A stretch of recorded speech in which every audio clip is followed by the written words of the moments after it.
আর এবার চোখ রাখবো ওয়েদার আপডেটে।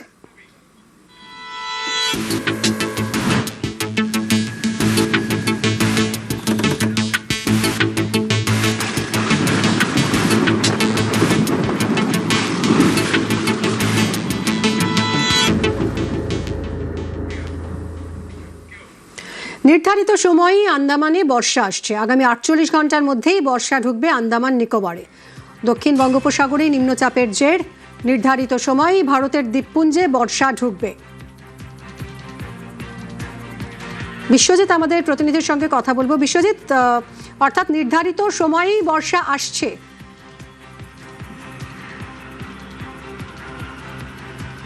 একদমই, অর্থাৎ নিকোবর এবং আন্দামান এই দুই যে দ্বীপপুঞ্জ, সেই দ্বীপপুঞ্জে 13 থেকে 16-র মধ্যে এই মনসুন অর্থাৎ দক্ষিণ পশ্চিম মৌসুমি বায়ু ঢোকার কথা।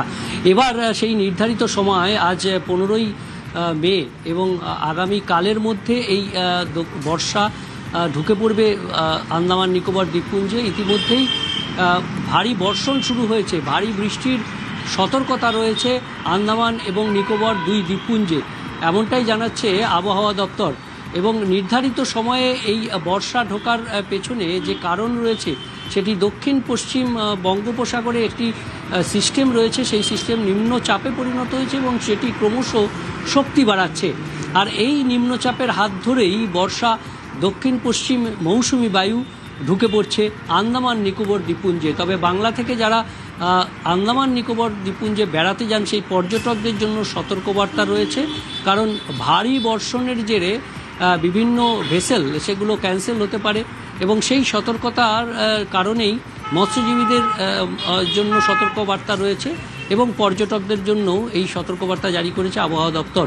তবে খুশির খবর যে এবার নির্ধারিত সময়ে বর্ষা ঢুকছে আন্দামান নিকোবর দ্বীপপুঞ্জে। যদিও ভারতের মূল ভূখণ্ড কেরলে বর্ষা ঢোকে 1 জুন।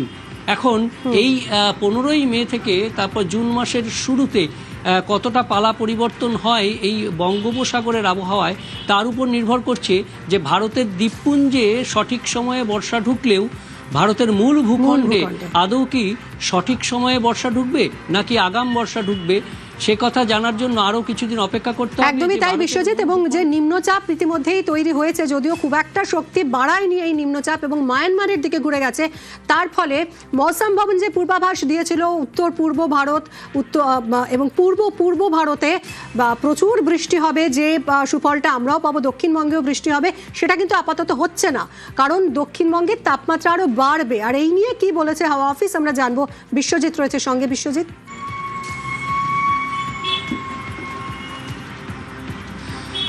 একটি অক্ষরেখা রয়েছে এই মুহূর্তে উত্তরবঙ্গের ওপর দিয়ে মণিপুর পর্যন্ত মধ্যপ্রদেশ থেকে।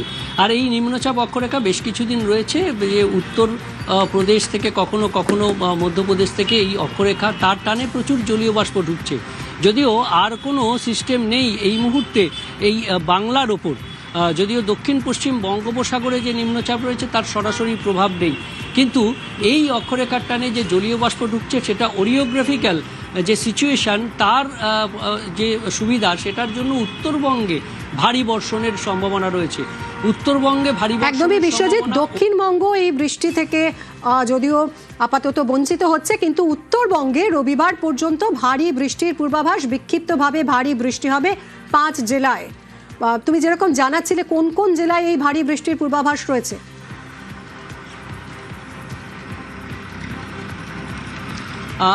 উত্তরবঙ্গের ক্ষেত্রে ভারী বৃষ্টি হতে পারে জলপাইগুড়ি, আলিপুরদুয়ার এই দুটো জেলাতে ভারী বৃষ্টি যেমন হবে, তেমনি 2-1 পশলা অতি ভারী বৃষ্টি অর্থাৎ প্রায় 200 মিলিমিটার পর্যন্ত বিক্ষিপ্তভাবে বৃষ্টির সম্ভাবনা রয়েছে আগামী 24 থেকে 48 ঘন্টায়। এবং দার্জিলিং, কালিম্পং, আলিপুরদুয়ার, কোচবিহার, জলপাইগুড়ি ওপরের এই যে 5 জেলা এবং কিছুটা উত্তর দিনাজপুরের অংশে এখানে বিক্ষিপ্তভাবে ভারী বৃষ্টির সম্ভাবনা রয়েছে এবং সেটা রবিবার পর্যন্ত বিক্ষিপ্তভাবে এই ভারী বৃষ্টি চলবে। তবে ঝড় বৃষ্টি চলবে উত্তরবঙ্গের সব জেলাতেই। উত্তরবঙ্গের দার্জিলিং থেকে একেবারে মালদা পর্যন্ত 8 জেলাতেই 40 থেকে 50 কিলোমিটার গতিবেগে দমকা ঝোড়ো হাওয়ার সঙ্গে বজ্রবিদ্যুৎ সহ হালকা মাঝারি বৃষ্টির পূর্বাভাস দিচ্ছে আলিপুর আবহাওয়া দপ্তর। মিমি, ধন্যবাদ।